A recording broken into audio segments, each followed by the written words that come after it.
Al pie del Ávila majestuoso, a 920 metros sobre el nivel del mar, en un valle de verde geografía que se abre de este a oeste, surge Caracas, la capital de Venezuela.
And now, our feature presentation. You are watching a master at work. Go get some! What's going on, fellas? My name is Rafael Chacinas, no es el Capitán Rafucho, and with my co-host, Zion Senate, welcome to another edition, another episode of The Combat Club, because we're ready to fight anyone, anywhere, anytime, because, ladies and gentlemen, boys and girls, because we got the fight week coming up there on New Orleans, Louisiana, because we're going to bring the thunder. We're going to bring the lightning, because we're going to bring it at all. Because if you really thought that the Super Bowl coming there in New Orleans, Louisiana, with the Philadelphia Eagles versus Kansas City Chiefs, but right now it's the fight week between Dustin Poirier versus Matt Holloway. So right now, we're pumping it up for the band on this Saturday. So how you feel about it? Man, what a great card we had last week too. That fight night was crazy. Obviously, Derek Lewis did his thing in Nashville, Tennessee. Shout out to the Black Beast. Shout out to Walker getting a third heel hook in a row. That's tough to do. Fun fight night, but even a better pay-per-view this upcoming weekend. Not only do we have the return of the Blessed Express, my favorite fighter on roster, but we got the last fight from the Diamond Poirier's absolutely Hall of Fame worthy top 10 in tiers, grade A type of fucking career, man. What a legend in the sport, and I'm just so happy that the UFC respected him enough to do it at his hometown, where he's originally from. Not his hometown, I'm sorry, his home state in Louisiana. He is from Lafayette, a couple of hours away, but still in the state is huge. We got a stacked main card. We got a pretty good undercard. We got a great prelim. I mean, like, it's gonna be fun all over the place. So we got some people in the comments already. Shout out to Robert Pena, always being here on T6. Thank you so much, Soldier. Appreciate you being here as well. That being said, super fun. Been watching the embeddeds, been watching the countdown, been watching the preview, the interviews, and we're watching all of it, the press conference, and I'm really excited. So should we go bottom top, or should we go top bottom? How do you want to break it down?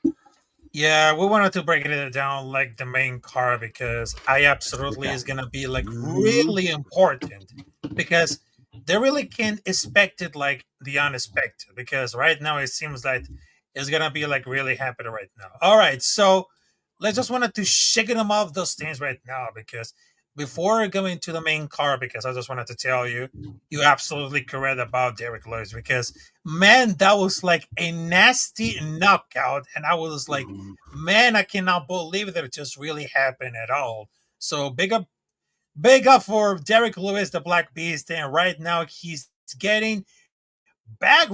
He's getting back. All right, so ladies and gentlemen, we got for the main card, we got Dan Ige versus Patricio Pitbull. Because if you guys remember, the Pitbull debuted in April, it just went as real expected. Because the 38 years old looked very slow and very pass, as well as dropping a lopsided decision to Jair Rodriguez. But right now, his opponent in Music City is Ige. He actually competed the same card, beating Sean Woodson for not without controversy. But I'm not going to anticipate it to Pitbull show much improvement about this fight because Dan Ige will have 4 years and 4 inches of reach advantage, and I think it's going to keep able to keep Pitbull at the range or decision over him. But I don't think that match is going to be lopsided to be very difficult to be like in a case of the Pitbull. But how is going to look at it this debut? Because I suppose like the jitters could be like a thing, but I would expect it like someone's experienced it as someone who has featured in Bellator, arrested up tempos for the years. So I know there's gonna be like a really happen. So I thought it's gonna be like really complicated, but I will give it like Patricia Pitbull going off for the submission at the round number 2. Yeah, it's gonna be a really fun featherweight matchup. We got a Pitbull, definitely coming over from another organization. He did lose to Yair Rodriguez in his UFC debut, but as Dana mentioned the other day, we've seen champions like Anthony Pettis and like Eddie Bravo that went on and lost their UFC debut coming from another organization and then go on to become UFC champions. Will Pitbull get that opportunity? I don't think so. I just think that the featherweight division is super stacked right now, and he is 38 years old. And I just kind of feel like he's out of his fighting prime. I still think he is considered like, and will always be considered as one of the best featherweights to ever do it. But there's a heavyweight that just retired recently. That's one of the best heavyweights of all time, in Fedor Emelianenko. And for the longest, we wanted to see Fedor Emelianenko in the organization, but we didn't get the chance to do it. I kind of feel like when we got Pitbull, we got him kind of late. I kind of feel the same way with Michael Venom Page. As much as I respect Michael Venom Page, and as much as I respect Pitbull, and I know the contracts wasn't lined up, but I kind of wish that they would have came over kind of like around the same time as Chandler did, because Chandler came over right around the time where he was in his prime and he was able to still face and prove himself against the biggest names in the sport at the 155 division. And I know a lot of the times, 38, you can still see people win world championships, but that's usually above the 185 division. That's usually above the middleweight division. Maybe the heavyweights, you're going to see them fight till 40. We see Stephen Thompson just as in there at 42, but those are monopolies. I mean, like for the featherweight division, it's really rare that we do see a guy at 38 years old go on a prolific title run. And that's the main reason why Dustin Poirier is retiring too. Dustin Poirier could easily knock out Max Holloway and easily maybe even get another shot at the undisputed gold. But at the end of the day, in the stacked division, does he have what it takes to win 2-3 fights in a row just to put himself in position?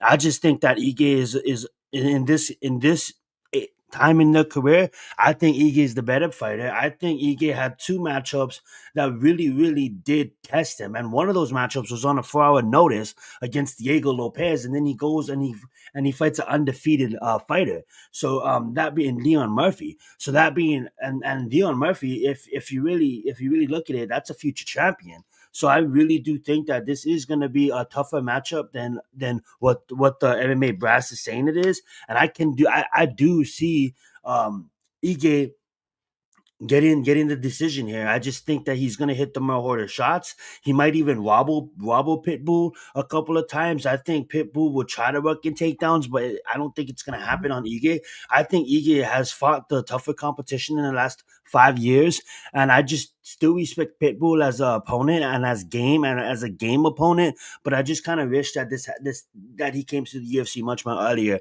I do believe that Pitbull might take 2 losses in his UFC career, but that he is the Pitbull. I see that a lot of fans are picking him in this one. And I'm not just picking Ige because he's Hawaiian, and I'm not trying to be biased towards my people, but I do truly believe that Ige is at a place right now that he can actually go on a streak and actually get it right. I do believe that he's one of the strongest punchers in the division now that Ilya has left, and it's just in general, it's just gonna be a fun fight. So if I had to pick, I'll say Ige by decision, but it won't surprise me. It won't surprise me at all if Pitbull goes up there and submits him, like my co-host Rafael said. I want to preview this one too. I know we kind of skipped over this. I'm gonna set it up and I'll let you go first. Oh yes, we got an aging veteran in Michael Johnson. I mean, like a lot of the times, like even I did it. As a fan, I looked at his record and I'm like, "Yo, what is this guy still doing in the UFC?" I mean, like, he's 24-19, but the reason why he's in the UFC is because it's entertainment business, and he entertains. Whether he's losing a fight, or whether he's getting his ass beat, or he's winning a fight, like, he's literally gonna entertain. But I just think that it's too much.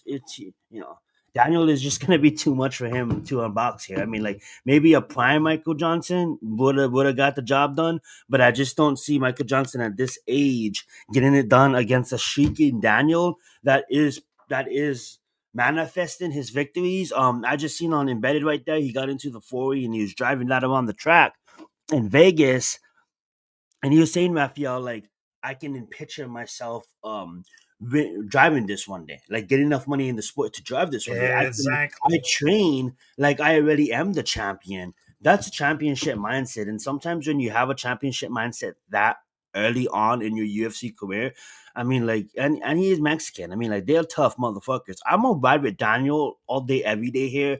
I can see Daniel inside distance, probably round two knockout. Yep, that's absolutely true. And I just wanted to tell her about Daniel Silhuber versus Michael Jackson. Because Michael Johnson, I mean, he has more power than Silhuber. But also, there's only one thing that it really bothers me because he got the weaker chin thanks for the edge of the miles of the clock. Because if you're getting like a rocking suck of the robots, they still like a good race wherever Johnson face can score like before this chin's head to him to the toss. Because Daniel Huber never scored a technical knockout or knockout the UFC. Never. He was doing the best shot through it against like 39-year-old who's knocked out recently at 2023.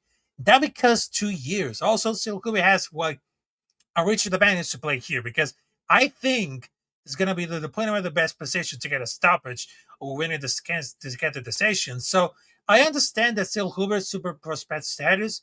He really failed to materialize losing to Trey Ogden back at his debuted, but since they're taking overs like over Orlando Banta, Chris Giagos, and Francisco Prado, because last time he lost a split to the decision to Esteban Rubotic, Yeah, I know Esteban. he was a conservative thought. But I know this guy has the more power and his cardio. I mean, he kind of really tranquilized right there because then also because he just landed strikes per minute that will put him in the best position. So I would tell for this one. I mean, if they have never scored like a TKO or knockout or UFC, I would say this. I would put Michael Johnson at the knockout of the round number one because he got more power, but his only thing is he need to worry about his chin, but also he needs to worry about like the striking force. Yeah, you see, I do love that take of Michael Johnson landing because he does have that knockout Mhm. power. He has 10 knockouts in his UFC career. But this is someone that also is aged, and I'm not trying to shed on a 39-year-old, but at the end of the day, Daniel is going to be much more faster and much Exactly. more much more game. Could he get clipped? Of course he could get clipped, and absolutely, you're 100% right. This guy went from knocking everybody out on the regional scene to joining a legit organization and not even be able to get that knockout yet. But I think this is the one. If he's gonna knock out anybody, it's gonna be Michael Johnson. He's gonna catch him. It might not be like a one punch knockout type of shit, but it might be Michael Johnson is a survivor, and we do know that, but it might be too much for him to handle in this one. One thing before we move on to the prelims, I just want to point something out. There's a guy that is fighting on this card that's, I believe, making his UFC debut or has one fight in the UFC. It's Islam. I just want to take the Oh time to yes. talk about Islam real fast. I know you see this 1-0 record, but on the contender series, I mean, like, he literally averaged like 14 fucking punches and something ridiculous like that. Like, you got some fights on the prelims that is literally gonna set this card up for success. I mean, like, this is gonna be a fire card from top to bottom. Like, I could see Bruno Ferreira absolutely thirsting Jackson McVeigh. Jackson McVeigh Mhm. was dealing with opponents problems over the last fucking two fights. He was booked to fight another guy that was on house arrest, and we all know the story there. But 6-0, but you're going against a guy clearly like just levels. What clearly the MMA brass uh truly thinks that you're clearly levels above Jackson. So I mean, there yeah. might be, I'm gonna let you speak, but there might be, a bunch of knockouts, a bunch of early submissions. I mean, like we got Jimmy Crude right here. He hasn't won a fight in the last 5 fights. This guy's 3-2 in his last five, 3 losses and 2 draws. But he's going against someone that he could easily knock out in the first round. I mean, like talking about giving Jimmy Crude a favor. I mean, like just by looking at these fights on the prelims before we move on to our third initial fight on the court, on the main Yes. court. Is there any fighter that stands out to you besides maybe Islam? I mean, like we got Ultra Ball right here. Oh How do you yes. feel? Oh my God, this guy's coming to take someone's head off. I mean, like it's just really fun to see the court that got put together for Dustin Poirier. Man, this is the UFC's Dustin Poirier's baddest motherfucker. Like this is his send off, and definitely. Thank you Yeah. so much for being here, my friend. But go right ahead, Raphael. Take it over.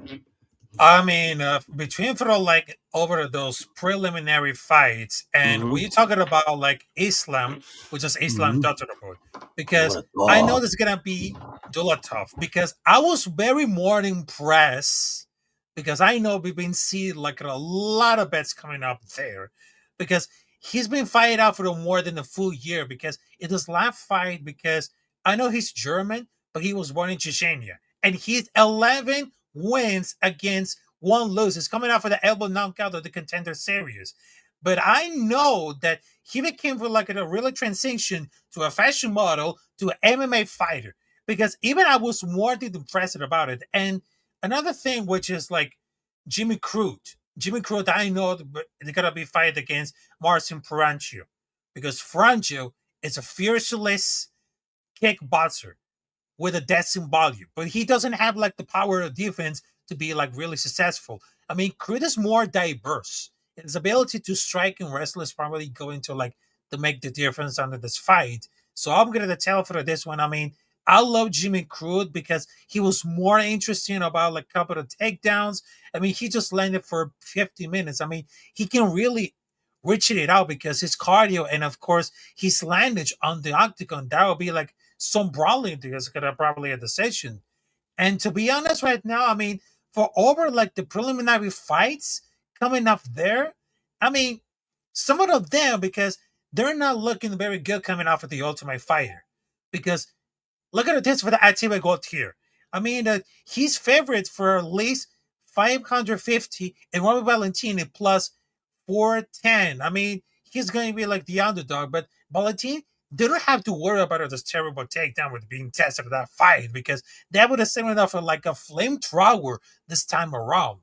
But Gautier, he came off with a technical knockout of the Contender Series back in September. And Valentine has a reputation, a lot of reputation as a striker, but he got a scary knockout. I mean, he learned it for Derek Lewis. But also Gautier is also very big for that weight class. But I think it's going to be put in the weight to last of this year for the Octagon. But I would say this. It's going to be a little more valuable, but I'm going to tell you for this one. Robert Valentin is going to be the underdog. So give it Robert Valentin. First round knockout against Ateba Gautier. See, I like that because I became a fan of Robert on season 30 of The Ultimate Fighter. I mean, like he went out there, he did get beat in the finals against Robert Loder, but he's a wrestler, and then the UFC books him against another wrestler. This is the first time that the UFC actually did him a favor, but they gave him a striker that's literally gonna take his head off. But are we gonna see what we just seen last week? What my co-host just brought up. Everybody in the who's who. I mean, like I know some of us was going for Derek Lewis, but most of us, including myself, I thought Teixeira was him. I thought he was going to do enough. I was never going to count out the Black Beast again. The Black Beast is clearly him, and I could Yes, see the same exactly. situation happening here. Like the who's who is everybody's taking Audubon to go out there and fucking get Robert, dust Robert in the first round, and have the UFC send Robert his release papers to go in 0-3. A lot of people saying that Robert doesn't even deserve to be in the UFC. But I arguably see UFC fighters, veterans, and not so much good people fighting the UFC every single week. And I just kind of feel like Robert is an entertaining, and he just hasn't been getting the favorite matchups. There's sometimes where people the UFC, Exactly. it's maybe Dana's privilege. they call it they get like favorited matchups, and I just don't think that Robert had any favorited matches. And this is another one where he's expected to get knocked out, and but I could clearly see him turning that right around and using that energy against him and hitting an elbow or hitting something inside when he's rushing in and trying to take your head off.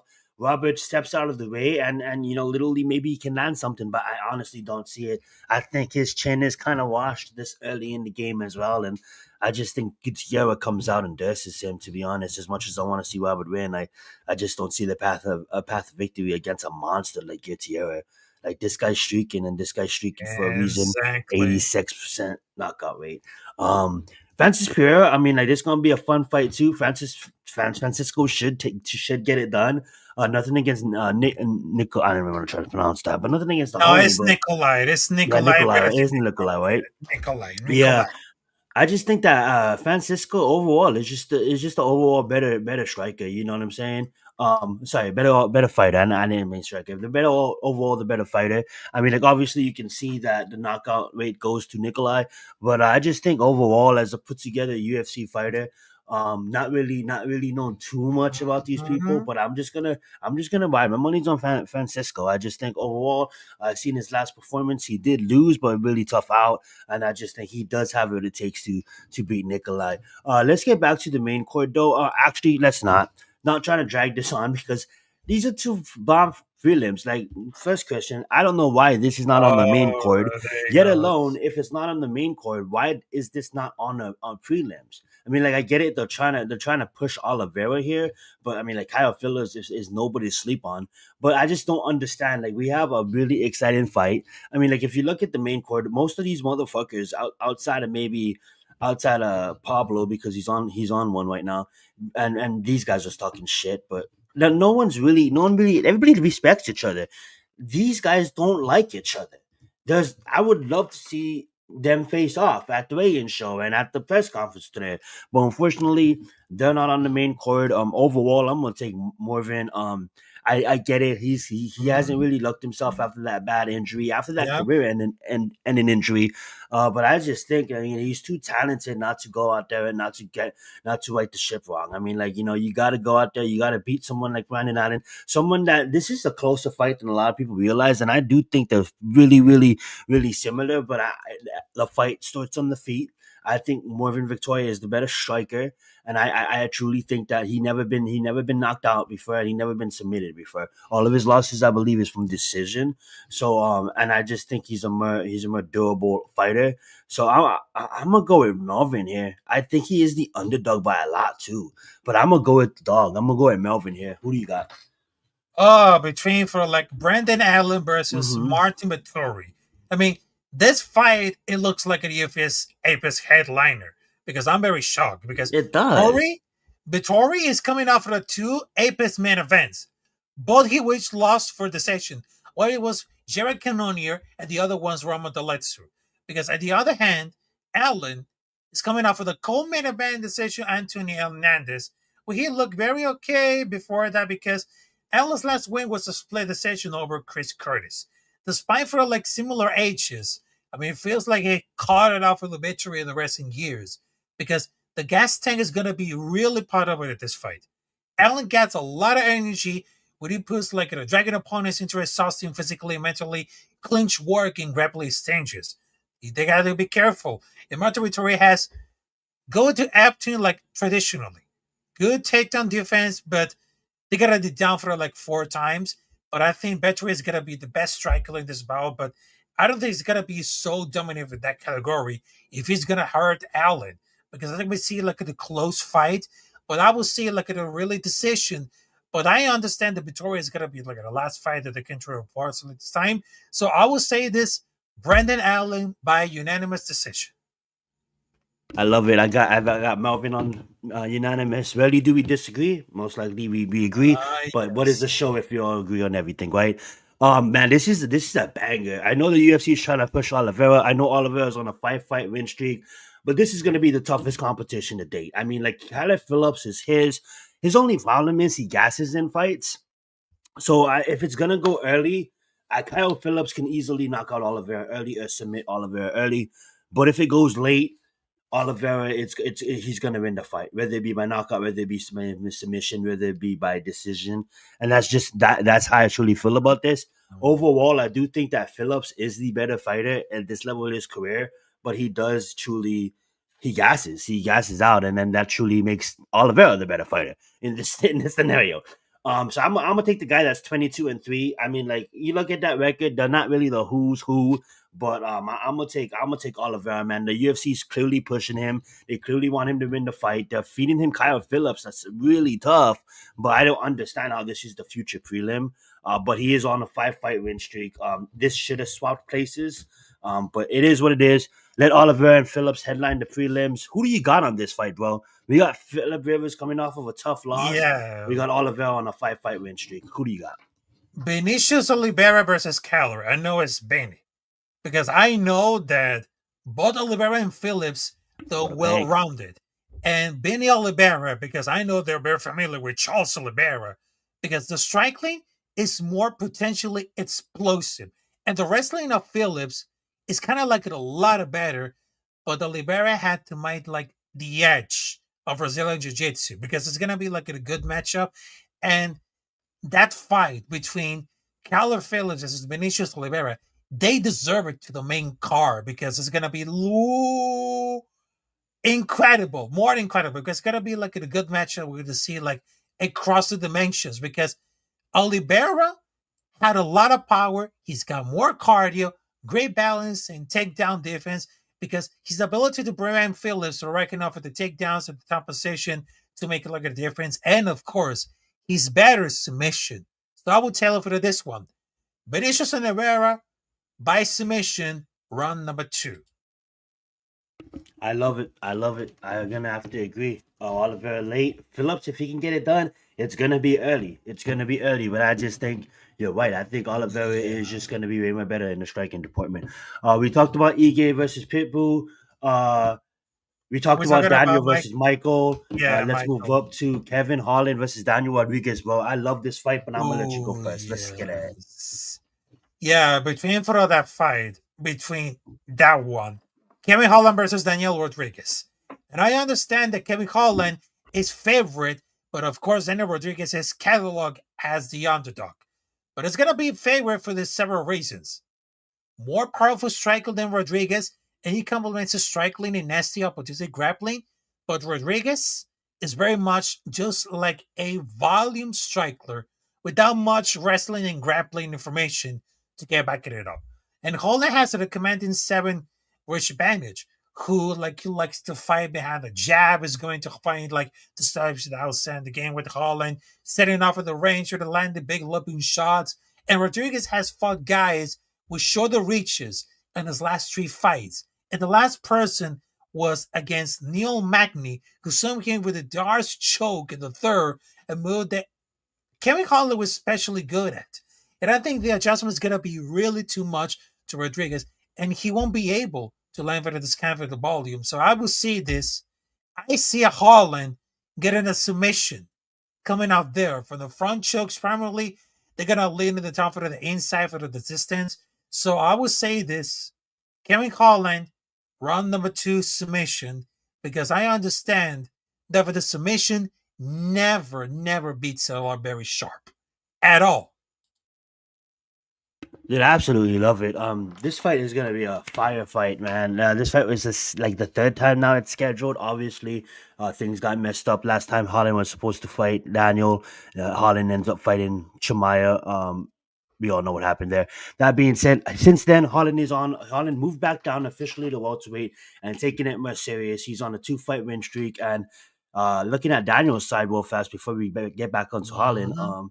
Daniel, this guy is, when you hear the song Scrabble Up by Kendrick Lamar, you just think of LA motherfucker like Daniel. He's LA to the fullest. He's going to scrabble up at any motherfucker on the planet.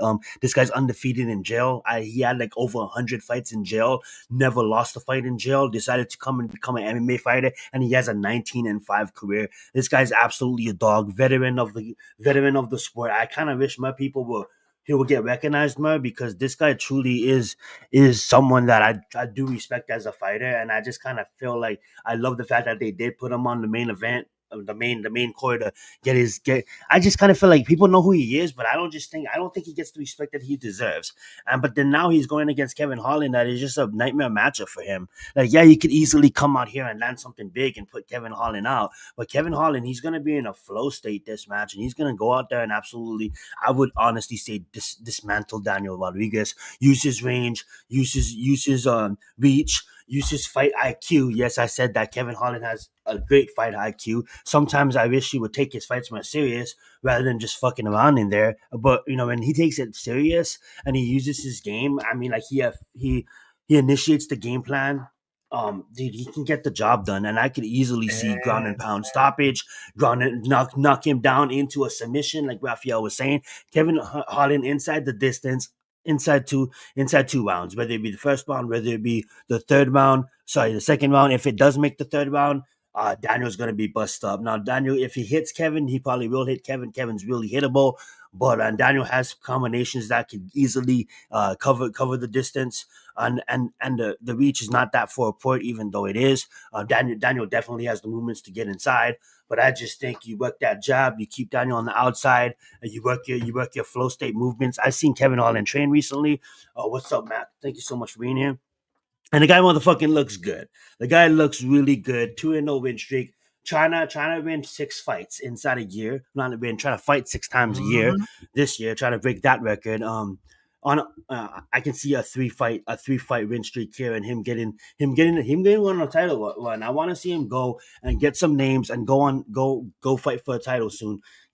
Stack a couple of more wins, Holland. Maybe 2 after this one. Maybe two more wins, and you're right up there fighting for the championship at welterweight. But hey, guess what?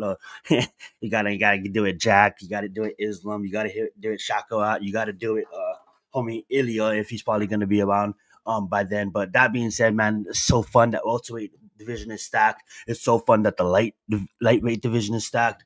Man, this is such a fire time to be a UFC fan, and I get it. Like we don't. Yeah. A lot of people will say, like the UFC is dead right now. It's just like, I don't know what they're talking about. Go right ahead, Raphael. You begin with this. Obviously, the most beautiful fighter said it. He said, I know he's the most beautiful fighter in the UFC. I don't blame him. But we got Costa versus Roman Kopylov. Like, oh my god, let them people know who Roman is, because he's a dog.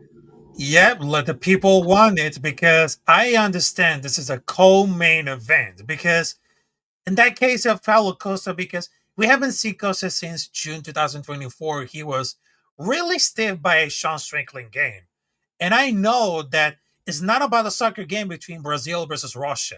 Because for me, Paulo Costa, he knows exactly a game plan between Brazil and Jiu-Jitsu. But Roman Kopylov, I know he's from Russia, and he was a 5-time world champion in combat sample, and his specialty is southpaw. I mean, he's a veteran. I mean, he beat Chris Curtis with a head kick at the 3rd round last time out, because he would see like the fight with the second left. Because it's gonna be like a really, really great, because we don't know that version of Costa's gonna show up, because Costa's career is being like very manly for seeing lack of attention and dedication, because when those things are really easy for him, I mean, he just drew like with a low level of points ranking out for knockouts. And Kopylov doesn't have it in the question marks around him, because he might not be really talented with the Costa, but doesn't mean he can't win, especially against someone who doesn't seem capable that constantly has his talent. Because Kopylov isn't much better on those stats, because he landed 4.96 strikes and absorbs 4.86 with a defense of 55%. Because Costa have a better accuracy on the strikes. And Costa takedown defense will give it like 80%. That's the only game in the game, because they're going to happen between for the Costa. But I'm going to pick Roman Kopylov, because he has to play in the stoppage, but not against for the level of the competition. Because I'm going to keep it with Roman Kopylov, because you know why Paulo Costa has only been stopped once for this career, but his own stopping power seems like very declined. But also, it's going to be really interesting, because he lost at a decision. Because if you guys remember, he lost to Robert Whittaker over Luke Rockhold. That was in 2022 with Paulo Costa. But that Russian has better cardio. He knows about for the southpaw, and his grappling and striking is much better, but it's gonna be like a really improvised about for this clean. So I'm gonna pick, well, Roman Rakopolo, Roman Kaipolo at the submission, round number 2. Damn, I love the fact that you just said submission. I respect that. Looking at this fight, I love the fact that you broke down Roman. I think Roman is a game fighter. Yep. I totally would pick Roman. I was actually, I'm gonna admit it. I was picking Roman to win this fight. I was picking Roman to win this fight by knockout based on Pablo's performance as of recently. This guy was 13-0. Everybody, and including myself, was like absolutely bet this guy's him. Enters into the championship fight against Izzy, loses, goes and loses against Morvan, wins against Luke, but old man Luke, not veteran Luke, old man Luke at that point, loses against Robert, loses against Sean Strickland. So you go 13-0, and now you're 1-4 in your last 5.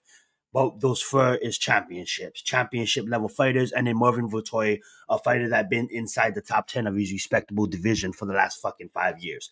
That being said, though, you've been fighting like shit. I know you had a lot of surgeries. I know. Why am I talking like I'm talking to him? I know Pablo had a lot of shit to deal with outside of fighting, but what got him to the top was the Pablo that went out there and didn't give a fuck in that swang. What's up, Adrian? Thank you so much for being here, that my friend. I thought we wasn't Yeah. going to get that because his performance against Sean Strickland, he didn't lead the dance.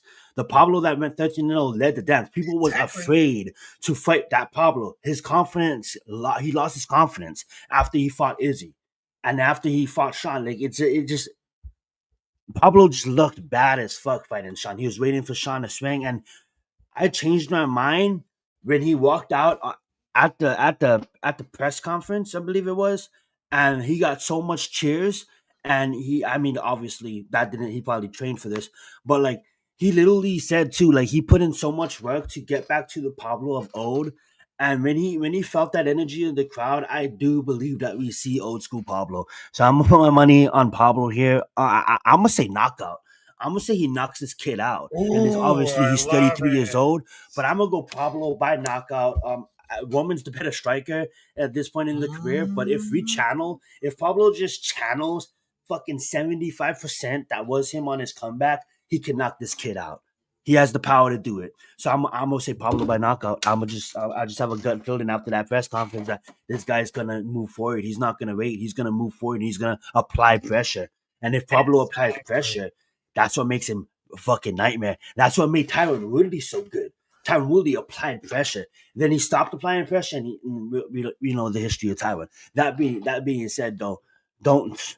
You're too good to just get served time after time, Pablo. I hope you come out here and I hope you get it done because Roman, you can lose against Pablo and still have an amazing fucking UFC career. There's no doubt about that. Moving on to the main event. The the reason why this court was made in the Louisiana, this original court was going to be in Honda Center in California in Anaheim, and I literally was going to go to it. But shout out to Destin, was able to move this court over to New Orleans. We talked about it at the top of the show. They basically, before we even break down this court, I'm just gonna ask you as my co-host: is there any moment in Destin Poirier's career that really made you a fan? I'm gonna say mine first. I have two.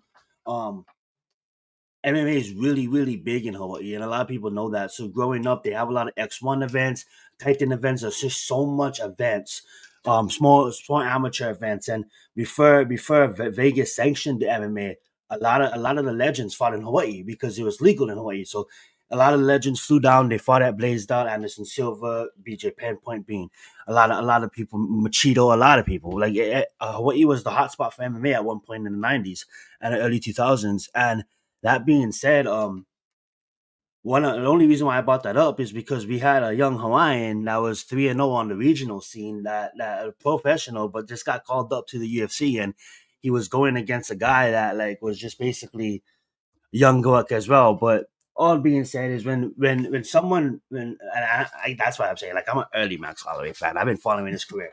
When someone beats your fucking fellow Hawaiian, you can't we don't really hate on that kind of shit. We kind of can respect that. So right there, as soon as he armbar Max, and we all know at the time Max didn't have any ground game, I instantly became a fan of this guy, and I've been following Destin's career ever since. Another moment that stuck out is later on in his career when he was able to get that knockout at Conor McGregor in Fight Island. That right there, obviously, as a Destin fan, I, I absolutely loved. I'm usually picking Destin over fucking 98% of the roster. There's only a very few fighters that I'm gonna pick against him, and unfortunately, Max is the one. But I just wanted to take the time to say, man, Dustin fucking Poirier is a legend of the sport, a Hall of Famer, damn near one of the best to ever do it. You just go look at his, when you want to talk about strength of schedule real fast, Yes. one of the most hardest schedules of any UFC fighter of all time. You go look at who he fought over his lifespan of his career in 30 and 50 years. He's gonna be talked about like as like to just compare it to someone else. Maybe like how Michael Jordan and LeBron is considered the GOATs, but there is your other players of the world like your Wilt Chamberlains and your Bill Russells. Destin's like in some time in about 30 to 50 years. Destin may not be on the Mount Rushmore, but he's gonna be right there just below it because this guy is a legend of the sport. Damn near got the whole company to move to a different state to put on an event, and that's how you're really respected by the company that you work for. And he's still validated. So when he makes that walk, I might shed a tear for that last time, but I just hope that we'll talk about the fight after you. But you talk about what Destin meant to the sport as a pioneer, as a legend. Talk about what fights you liked about it, what fights you fucked with, and then go into the preview. Let's get it. All right, between for like the career of Dustin Poirier, I mean, never forget about UFC on Fox. That was in April 2018 against Justin Gage. And I was just like, the career of between Dustin Poirier, it became so much important because I know that he's gonna be like so much better because I understand that Dustin Poirier never won a title because I understand he just won an interim belt, but his whole career, I mean, he was just like absolutely incredible because he has wins over numerous fights with active champions in major concessions at this time and several wins over former and future UFC because that would have changed anything. That would have changed everything because that had 22 wins and 19 losses. I mean, pretty incredible to someone that record that's still the UFC that has to get an original gangster who wants to fight.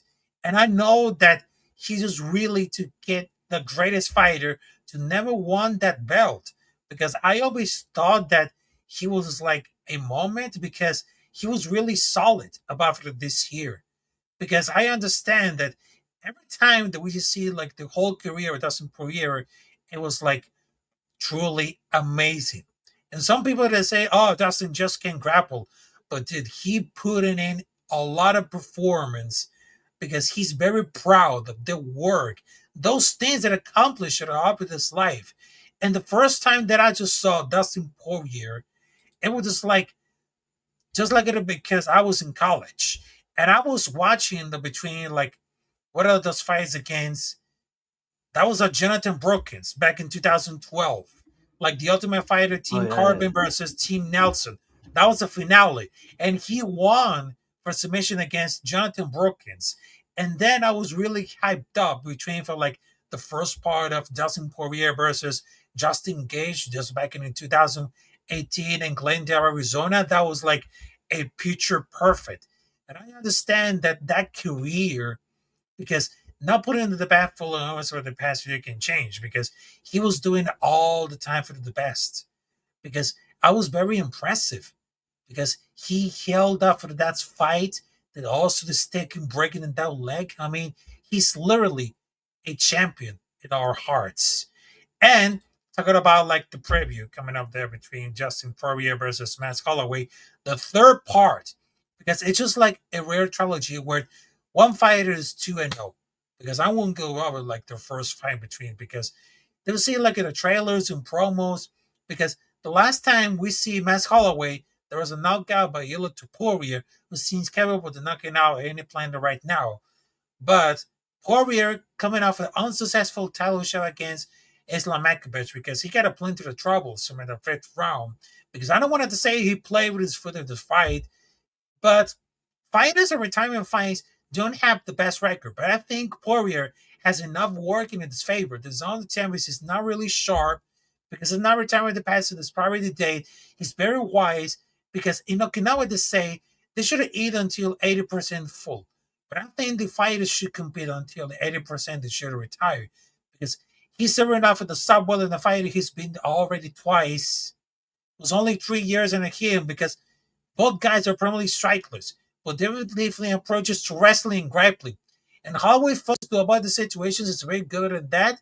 But Poirier is going to run the find ways to win on the ground. But the reach of Dustin Poirier and the advantage, they will like obliterate Max Holloway bowling activity. But I don't think the technical knockout is a sign that the chin of Holloway is gone. But I think the Poirier will land the hardest shots in his changes. It's going to be like really hard enough. And then you understand this is about for New Orleans, Louisiana. And I know he's born for Lafayette, Louisiana. So it's going to be like a home advantage. Someone's going to say it's going to float it around. So I will say this. Dustin Poirier by decision at the round number 5. I love it. Definitely has the volume. Definitely has the fighting IQ. I mean, like you just look at his last 10 opponents. If Benoit St. Needs is the first opponent on that list, it tells you something. We all remember his fight against Dan Hooker. Ah, fucking brilliant. Khabib and Islam, some of the two the best to ever do it. And was right there. I mean, like he was right there. I remember when we talked about it on this show. When I remember I was like, dude, Destin, if Khabib stands with Destin, sorry, if Islam stands with Destin, he's gonna get hurt. He will get, and Destin was right there. And best to, it says it in the chat, as we've seen in the comments, greatest to never win a belt, like you said, greatest resume in UFC history. Absolutely, SOS matters, man. No one talks about SOS. Well, no one has the SOS like Destin, bro. Strength of schedule, bro, is just ridiculous, bro. Anybody who like, come on, bro. You pick any lightweight right now, you'd be lucky if they win against half of these people on that list. And this is, he fought Eddie when Eddie was still Eddie, and it's just, my God, is right. But get into the preview. Definitely not trying to be biased here. I just truly believe that, Destin, like Alan Jorban said, he was 1 foot out the whole time. I just think that the UFC this whole week has been really, really a lot for him. There's interviews of them giving him letters from Theo Vaughn and coaches and the fans, and he's reading it and he's breaking down. And it's like, whoa, like, can we just wait till after the fight? You know what I'm saying? I think his head, I mean, like, this is the first time he's gonna have a lot of family there, and for the first time in a long time. And he has this whole city on his back, and I do truly believe that Dustin Poirier can feed off of all that energy, which he will, and he'll go out there. And this is why this makes it a good fight, because Dustin Poirier got put away from that head kick, but Dustin Poirier is super hard to put away.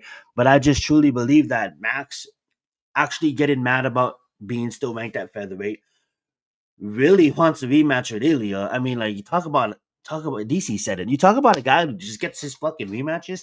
Think about it. 0-2 against Volk, and then gets a trilogy against Volk. 0-2 against Destin, then gets a trilogy against Destin. I I'm not gonna try to sit up here and not discount Destin's skill, but I just truly believe that right now Max is just in lightweight mode. I truly believe the last time they fought, Max was still trying to chase Volk. So he still was planning on coming back down to featherweight. He doesn't plan on coming back down to featherweight. So he was able to put on muscle, and we just seen him. I don't really want to call it, and it was reckless. It was reckless swinging at the end of 300, but he did reckless swing and knock out Gaethje. I just truly believe that the volume, Destin's probably going to mess with Max flow, probably going to get his timing down early like he did against the previously. But I just truly believe that Max probably this time, I hate saying this, but I'm going to say Max by knockout inside the distance. Oh, that's a really I say good Max is trying to serve a statement here. You hear him talk all week. Destin took his undefeated streak, took his 13 fight win streak, I think Max wants to go out there, and Max is trying to call out Ilya after this fight. He's not gonna get that fight, obviously. But when you're thinking like that, that means you need to come out here. You need to have a viral moment. Hopefully that doesn't have him chase the knockout. I think his fight IQ is too good to chase that. But don't think that Dustin Poirier can't come out here, feed the energy, and Max knock out Max. Let's be honest. Max has the record for the most strikes in the UFC taken. Not only the strikes thrown, landed, but the strikes absorbed.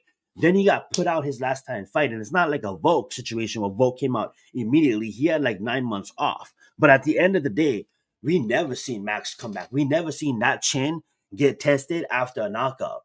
What I will tell you though is Max is Hawaiian, and that we have that blood in us.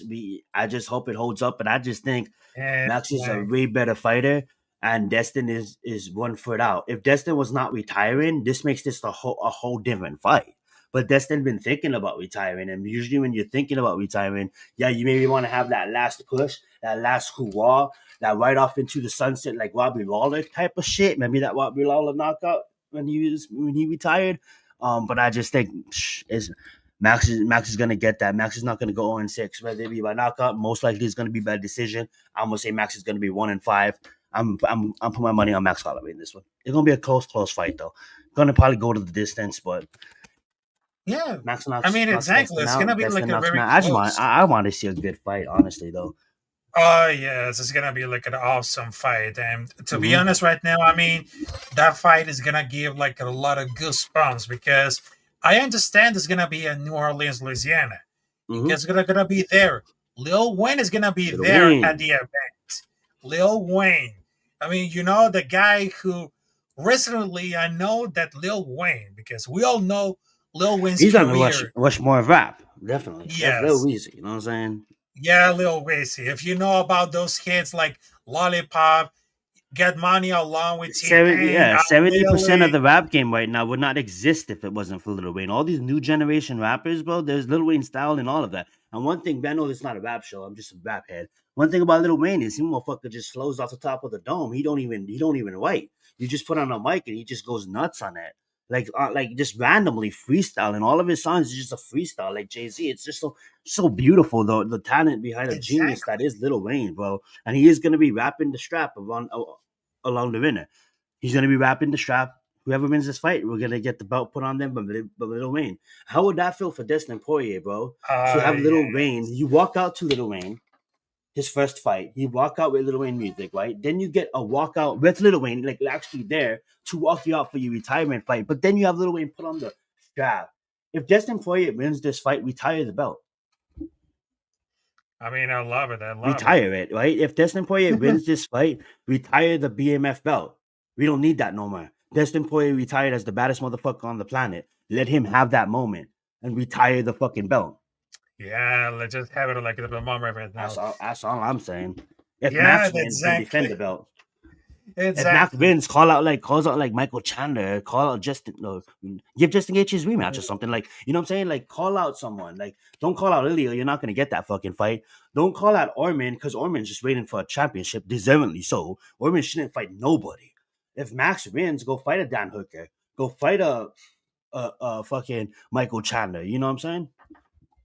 Yeah, I mean, exactly. And I just wanted to tell you for this one, I mean, it's been an amazing episode of the Combat Club. So thank you very much for all those comments. Thank you, Hank Warson. Also, thank you very much to Adrian the Show 91, Mike the Giants fan, Daniel Barry, Chewy's NFL, Hunter C. Solder.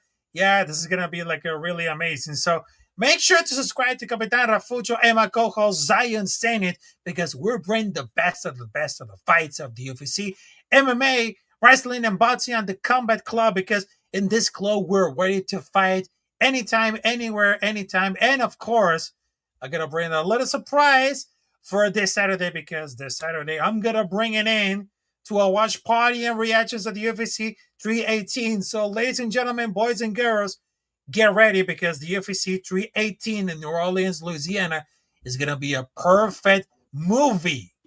Oh, yeah. And make sure you guys follow my kick at Zion Zenith.